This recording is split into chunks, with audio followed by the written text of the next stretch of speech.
Hello, my name's Andrew Wong and here I am at the Bundaberg Bowling Centre. So anyhow, I belong to a group called Bundaberg Nerds.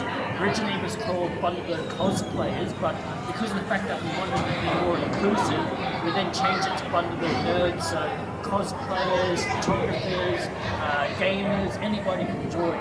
So today I just want to explain my cosplay uniform.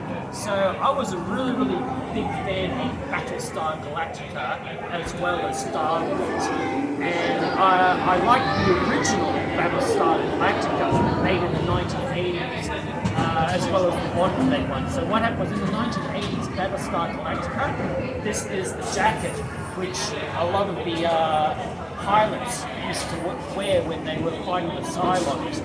And what happened was when I was in China, I bought this genuine Air Force helmet, and it looks almost a little bit like a Star Wars expert pilot helmet. So today I've combined two of my favorite cosplay costumes, Battlestar Galactica as well as Star Wars. So anyhow, we're going to go over and do some 10-pin bowling, and I'll talk to you soon. Bye!